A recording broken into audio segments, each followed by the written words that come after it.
Well, Mr. Callahan, this is our first time meeting, and I greatly appreciate the opportunity to speak with you and talk about your experiences. I'm just wondering if you don't mind telling the people who will be watching a little bit about yourself and how you got here and why you've come. Well, my name's John Callahan. I think that's also in that little thing that they're supposed to have. When I was working for a living, working for the FAA, started with the CAA, they changed the name to the FAA. I became a controller, was a controller in the military. Was a controller for a long time, and I eventually moved into the management ranks. And eventually, after the air traffic controllers strike, when the controllers went on strike, I was the branch chief or branch manager, they call it today, for the automation department up in Atlantic City. We were in charge of producing all the software programs in the country. Prior to the strike, we were advised that a strike was coming. It could impact the United States government. So we went and had 458 facilities send us a copy of their operating system on tape. Once the strike came, I would receive a call from headquarters that says Tennessee is down, the controllers destroyed the tape, and it was my job to get a new tape to Tennessee. Nobody's flying, there's no way to get to Tennessee, so I called the Air National Guard, had them land at the runway outside our office, gave them the tapes. We come up with a bunch of secret codes. The sky is blue, the green is grass, and we delivered the tapes to all the facilities that were having problems. So during that time, the administrator had a meeting with the division chiefs. There's 9 division chiefs in the headquarters and 9 out in the field in FAA. And they wanted to know how this happened and do we have a plan on how to get out of it. They said that they had, and my boss supposedly had this plan. Then he wanted to know if we have such a thing as quality control in the FAA. And they told him that we did. And then he said, well, and whose division is quality control? And he said, Bob Throne, and that was my boss. So he said, okay, and who has the plan and how we're going to get out of this mess we're in? 11,000 guys were fired. He says, Bob Throne has it. So he says, okay, I want to talk to Bob Throne at 2 o'clock this afternoon. And he says, now where's our quality control? Is it a branch, a division? What is it? Bob Throne says, it's a branch. And he says, and whose division is it in? And he said, it's my division. He says, is it located in the field or here in headquarters? Throne says, it's in headquarters. He says, good. He says, who's in charge of the quality control branch? He says, Callahan. Well, we met a few times, so he knew Callahan. He says, good. Tell Callahan I want to talk to him tomorrow at 2 o'clock. So this was like 8 o'clock in the morning. Around 9:30, I got a call down in Atlantic City. It's Bob Throne. He says, how would you like to be the second most powerful man in the FAA? I said, well, if he can't be number 1, number 2 can't be too bad. So he said, well, you got to get up here by 1 o'clock today. I said, for what? He says, well, you're taking over the quality control branch. I said, we don't have a quality control branch. He says, yeah, we have quality control, the FAA. Said, not as far as I know. I've been in over 20 years. He says, no, we do. And I said, and it's a branch. And I said, who's in charge of the branch? He says, you are. I said, I'm in charge of the branch, right? He says, yeah. I said, how big is the branch? How many people you got working there? He says, well, you know, Brenda used to be one of my secretaries. I said, yeah. He says, she'll be your secretary. And I said, well, how many people are in there with me and Brenda? Well, right now, he says, there'll be 3. You, Brenda, and Dan Chalaki. So I said, all right. I said, I come up there for a temporary thing. No, he says, you're moving up here. So put your house up for sale. You're going to be here this afternoon. I ended up going to headquarters, became the branch chief for quality control, eventually became a division, and I had 5 branches underneath me. Became very big, very powerful. Now I'm in there doing my thing, and that one January, I got a call from Alaskan region, And the branch chief in there for quality control, he says, we need your help. The room out here is full of media. We got reporters all over the place, TV cameras in your face when you walk out in the hall. So we can't breathe up here. I said, for what? He says, for the UFO thing. So what UFO thing? Once we took over as the branch chief, we come up with a bunch of rules, and one rule was nothing happens in the United States that would cause the news media to get excited or something would go wrong. The lawyers would come after the FAA. Nothing like that can happen without us knowing about it first so we can prepare for it. So he says, what was the UFO thing? What were UFO thing? Well, he says, what he said was just a few days ago, and it being a lot more than a few days ago.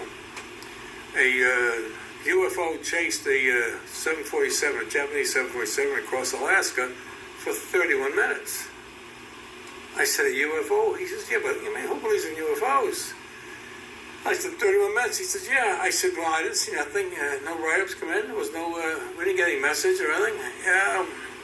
Yeah, he says, I think we made a notation in the daily log, but we don't read the daily log. Someone's got to flag it to us.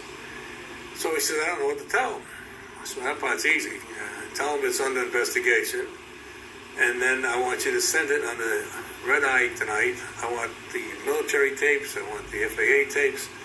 And when we say tapes, some people think we're talking about the little disc we have today. Well, the disc in those days looked like a big 78 record player, and there was like 10 or 12 of them in a little case, and that was the disc that had all the information on it. So I said, I want the disc, I want the voice tapes, I want the military tapes, I want all that stuff, and I want it here tomorrow morning at Atlantic City.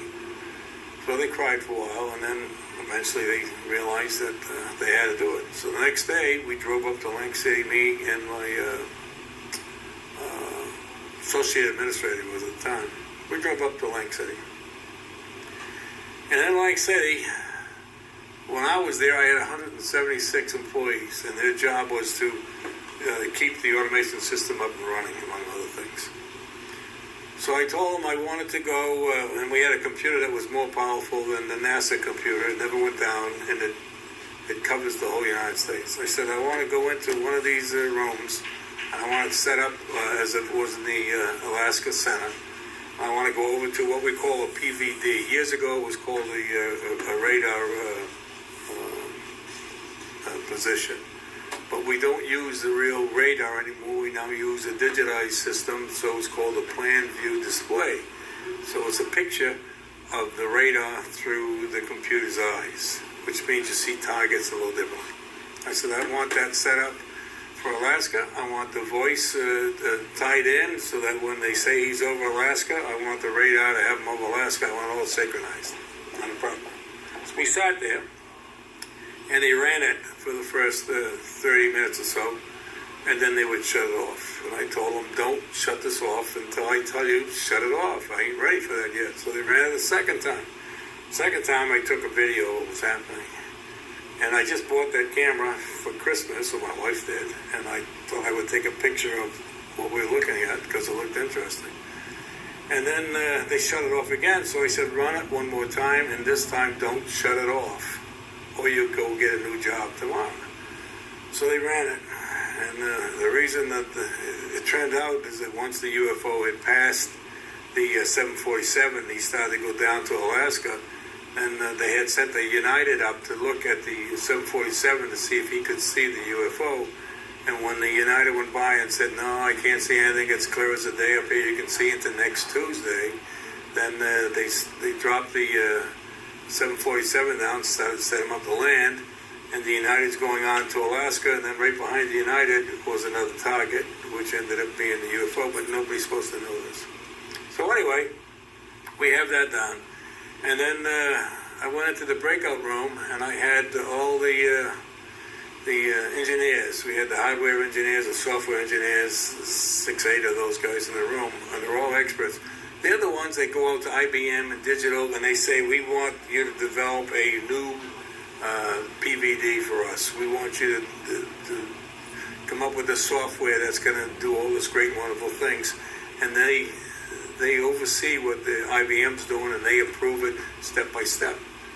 So they're in the room, and I had them put a chart on the wall, and the chart ended up being, I don't know, 8 feet long, and it was in 2 sections.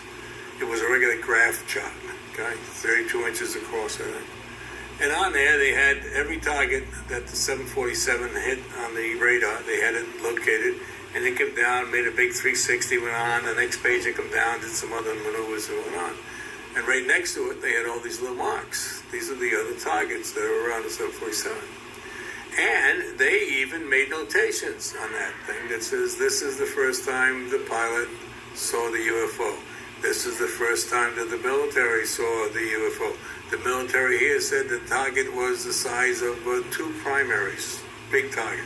All that little handwritten on this scope. So the hardware engineer gets up and he says, this is a 747. And that's his route of flight. And he says, this target here, next to the 747, that's a software problem. And this target is a software problem. Software problem. All the way down, every place there was another target near the 747, he said, it's a software problem. I understand software problems. So then Joe Kavalewski gets up, and he says, he's the software engineer chief. He says, here's the 747. This target over here, that's a hardware problem, and that's a hardware problem. Every place where there was a software problem, it now became a hardware problem. So I'm thinking that maybe it's the stealth bomber, because the Air Force was playing with that about this time. And Alaska's a good place to play with it because it's not that busy. So I said, well, if it's not a hardware and it's not a software, then what the hell are we looking at? And Joe Kavalewski gives me this deer in the headlight look, and he says, my religion forbids me to believe in UFOs. So I said, what's your religion got to do with this? No, my religion, forget. So I said, well, how do you know it's not the stealth bomber? Don't know what it is, okay? But they all knew what it was. So I took that. I took all the data that they had. I didn't take the voice tapes, but I took what they had right there. I took my own video, and I drove back to headquarters. It's about a 3-hour drive. And I wanted to get back in time to go home with my wife because she works on the 5th floor. So I got in about 4:45. And in Washington, there's a time to leave and a time not to leave because of the traffic. If you don't hit the traffic right, don't get the window, and you might as well pull off at some of the places and have dinner because you ain't going to be home for 3-4 hours. So leaving before 5 is the big key. Well, as soon as I got in the building, the administrator called down and said, I need you to give me a 5-minute briefing. So I said, all right, 5 minutes. How late can you be? So I went up to the 10th floor. Sat down at his table, and I told him basically what I told you. And he says, you took a video of that? I said, yeah. He said, you think it'll play on my TV? I said, I don't know. I got the book. I could try it. I haven't tried it yet. So I hooked it up to his TV, and here it comes. We're watching it. So a few minutes go by, and he calls an aide over, and he says, go tell Senator Kennedy, I think it was, that I'll be a few minutes late. So he's watching this some more. Then he calls him back and he says, you better go cancel all my appointments for today and tell them we'll reschedule for later on this week. So the kid says, okay. Kid's 4 years old. And then he turns around and he says, we get all done. All right, he says, hang on to this. Don't do anything with it until you hear from me. He says, I got to go see the president. We don't control UFOs in the FAA. I said, fine. So I went home. Now, when I got home, I played this tape for my wife, and I made a copy. Because I'm one of those guys that does all those things. CYA all the time. And she's one of these engineer types that knows everything. Okay, so while we're looking at the stuff on the TV screen, she's telling me what I'm looking at, okay? She's one of those, if you said to her, what time is it? She would tell you how to build the watch before she would tell you it's quarter after something. So we would go to work the next day, and we were always the first people in, the last people to leave. And I was no sooner in there when the phone rings and it's the guy, CIA guy calls. And he says, I want to talk to you about the UFO. I said, you're talking to the wrong guy. I know about UFOs. He says, well, the one that happened in Alaska, and he goes on. I said, yeah, I have no idea. Maybe you ought to call the Admiral if you want to talk about things like that. So a little while later, the Admiral calls down, and he says, all right. He said, I set up a briefing for you for tomorrow. I think it was 10 o'clock in my round room. And he says, they're going to bring over 3 guys anyway from the President's scientific staff. There's going to be some FBI guys there, some CIA guys there, and maybe some grunts. Your task, he says, is to hand this stuff off to them. When they leave here, they have to take this with them. So I said, okay. So 10 o'clock, I guess it was the next morning, I'm up in the round room, and up there I brought about 20 people with me, all the experts that were in Washington headquarters. And these are the guys that oversee the guys in Atlantic City. So they're all up here. In come the 3 scientific guys, all dressed nice. The thing I thought was amazing is they all needed haircuts. They had the long curly hair like some of these kids do, but these guys are 50 years old or whatnot. They just didn't look the part with the hairdo. Anyway, they come in, a couple of CIA guys, and I call them grunts that came with them. And they have a big screen in the round room, similar to like you see when they're showing you the weather on TV with the whole United States. Well, it's like that. You push a button and the screen comes out of nowhere. So we set up the video, and they watched this thing, and they had to watch it 3 times. And I'm thinking, this is getting old. These guys are all standing up, and, it's the same thing. Well, then one of the scientists steps forward, and he says, what's the speed of the antenna? And one of our experts says 9-second antenna. And he said, what's the frequency? The other guy says 136.45, whatever the frequency was. And I'm thinking, well, I didn't know that. I'm glad they know that. And he says, well, what's the angle of the beam? This guy gives him so many degrees. And he says, well, what's the width of the beam, the radar beam? And he says, it's 3 degrees or 3.5 degrees. Okay, and I'm thinking, well, I don't know why he needs to know all this, because you can see it on the screen, And then he says, what's the algorithm for the height-finding equipment? And I'm thinking, who the hell would know that? And this other guy comes out, and he says it's A squared, B squared, gives this big long formula, and they get all excited. Thank you, thank you, thank you. So the CIA guy standing next to me, he says, steps out and he says to these guys, this event, pointing to the screen, never happened. We were never here. We're confiscating all that data, and you're all sworn to secrecy. And he scared the hell out of those guys. They started to leave the room right away. So I said, what do you think it was? He says, oh, that's a UFO. He says, look at them over there. They're drooling. They can't wait to get their hands on all this data, boxes and boxes of data in those days. Can't wait to get their hands on all that data. This is the first time they ever had more than a few moments or a minute or so of radar data on a UFO. I said, well, maybe we ought to send the Twix out and tell the world that we've been visited by people from another planet. Oh, you can't do that, he says. I said, we send Twixes all the time. Not a problem sending a Twix. No, I said, you can't do that. The American public can't handle that kind of news. You can't tell them that. I said, well, are you taking all this? He says, I'm taking it all. I said, well, don't get with me then, because my job was to hand it off to you, and out he goes.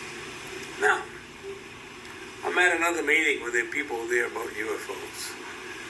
And there's 50-some guys, and they wanted each guy to get up and talk about what his involvement was from Minnesota, so that you wouldn't think you're the only kook on the block, that these other guys seen or felt or know what you know.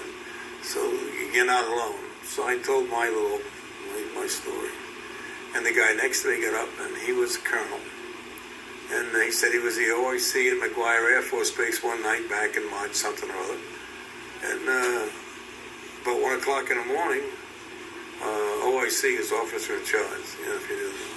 So when the general leaves, they have to put somebody in charge of McGuire. So he was in charge that night.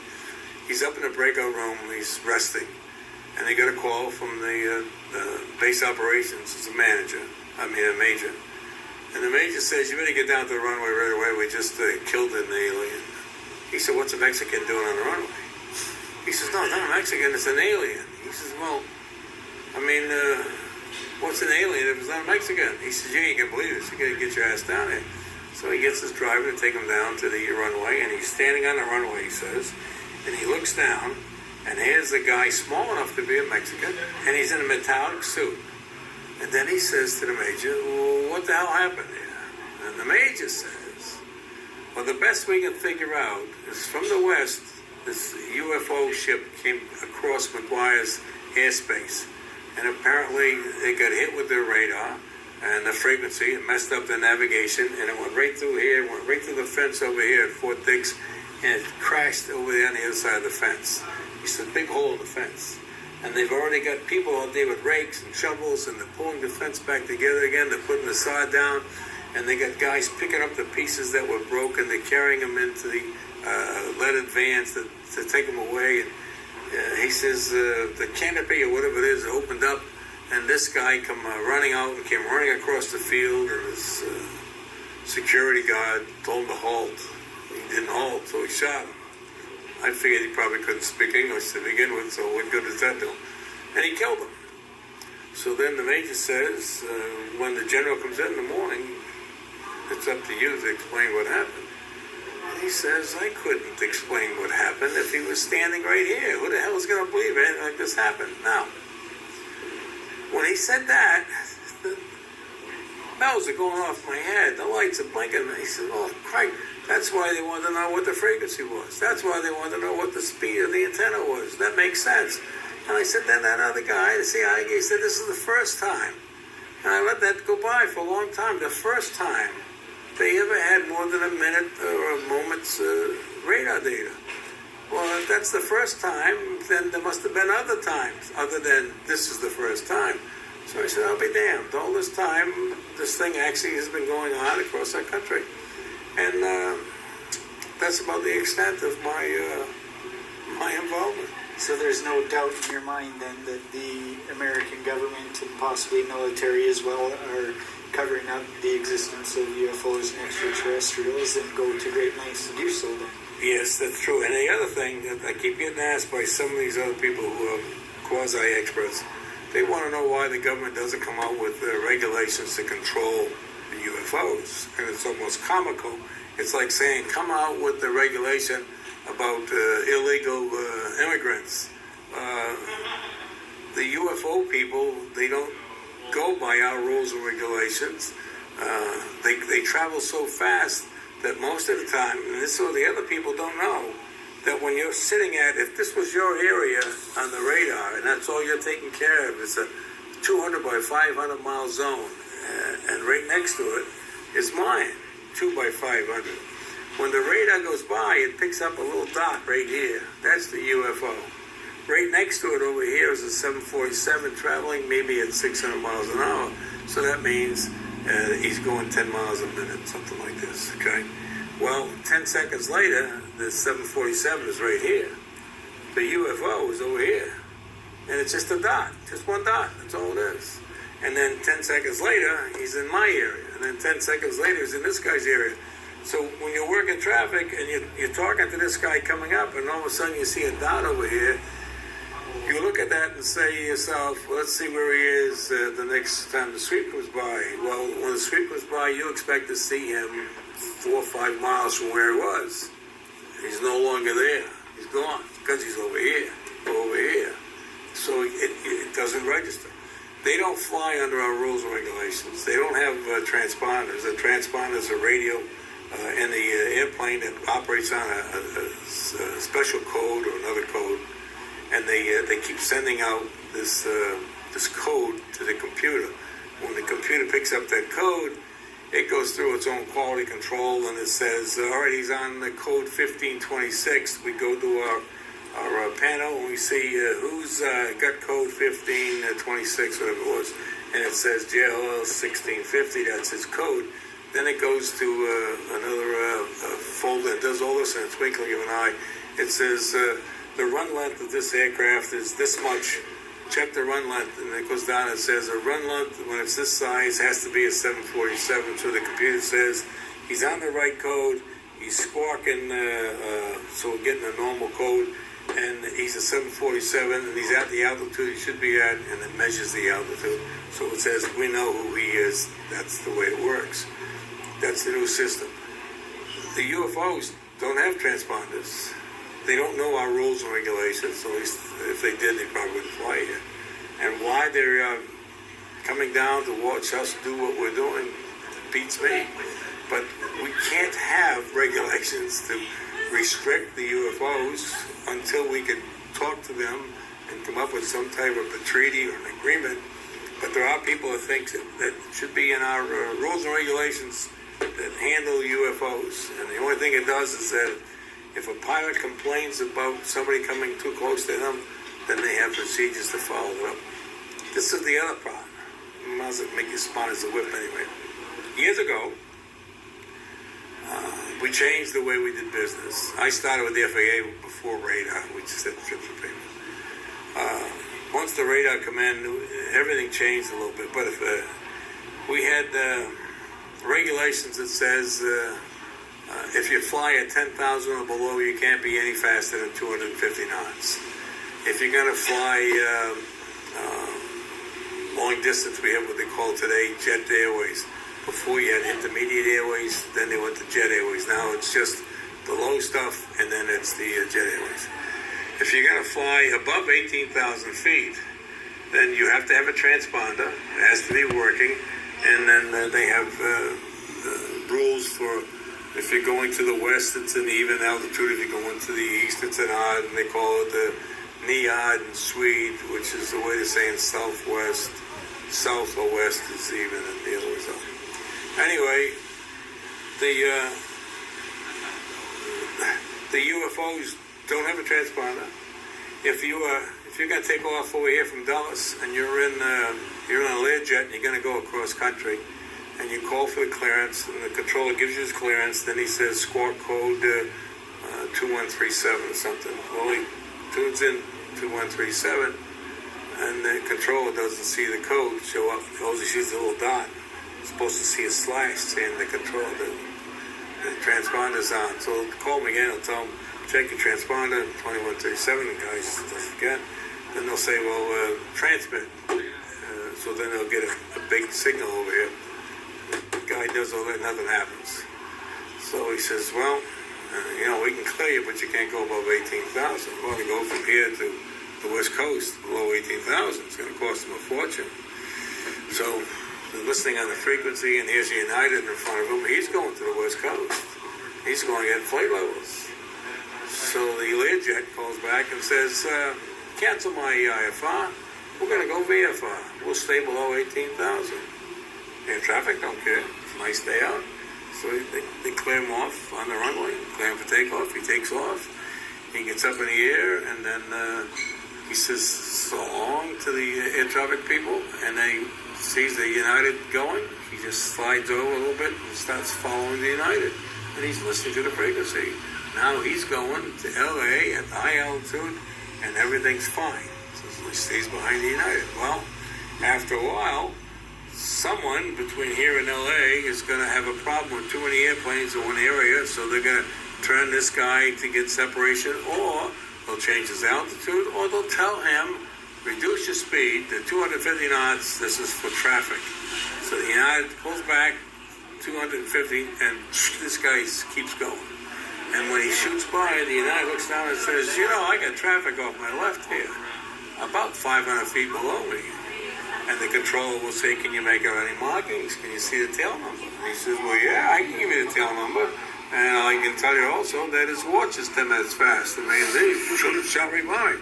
So when that guy, they'll follow that little dot until he lands, and then we have flight standards, who are the cops in the FAA. They meet this guy down there, and they tell him that you can't fly at that altitude and whatnot when you don't have the proper equipment, and they write him up. Sometimes they pull his ticket, take him in the back and spank him. But that's the way the system works. So the